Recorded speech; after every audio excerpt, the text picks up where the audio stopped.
আপনারা দেখছেন এই শোভাযাত্রা এক ঐতিহাসিক শোভাযাত্রা আরো বর্ণময় উঠছে বিভিন্ন সাংস্কৃতিক কর্মকাণ্ডের মধ্য দিয়ে। আপনারা দেখছেন চায়না মডেল এই শোভাযাত্রা অংশ নিয়েছে নরপা, হামসা মাদক, আদিবাসী নৃত্য, প্রজাপতি বিভিন্ন আমরা আজকে এই শোভাযাত্রায় বেরিয়েছি। আপনারা দেখছেন, আন্তরিক অভিনন্দন, শুভেচ্ছা, কৃতজ্ঞতা জানাই।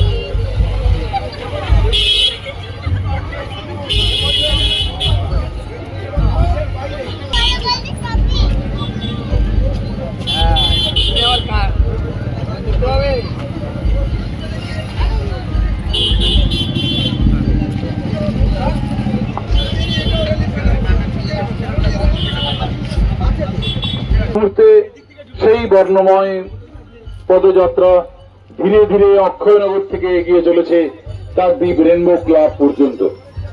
কাকদ্বীপ রেনবো ক্লাব থেকে আমরা আবার ফিরে যাব কাকদ্বীপ বিধান ময়দানে, এবং সামান্য সময় পরেই আপনারা কাকদ্বীপ বিধান ময়দানে দেখতে পাবেন সঙ্গীতের আসর। সেই সঙ্গীতে যোগ দিচ্ছেন সেনজ্যোতি দাস এবং রাহুল দত্ত।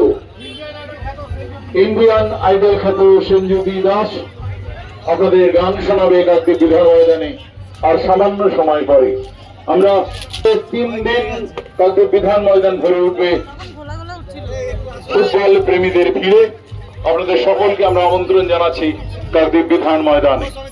16 দলীয় নকআউট ফুটবল প্রতিযোগিতার আগামীকাল শুরু হচ্ছে সেই ফুটবলের আসর কাকদ্বীপ বিধান ময়দানে। আমরা সমস্ত মানুষকে ফুটবল সম্পর্কে সচেতন করার জন্য আমাদের বুকের ভেতর যে ফুটবল সম্পর্কিত আবেগ রয়েছে, সেই আবেগ আমরা যেন ধর্ম বর্ণ নির্বিশেষে সেই আবেগের সঙ্গে ভেসে যেতে পারি। মন্টুরাম পাখিরা মহাশয় আমাদের সঙ্গে রয়েছেন, পায়ে পা মেলাচ্ছেন এই শোভাযাত্রা। সেই সঙ্গে বহু বিশিষ্ট মানুষ এই শোভাযাত্রার সঙ্গে পা মেলাচ্ছেন প্রচুর জনতা যারা ফুটবল প্রেমী।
পেছনে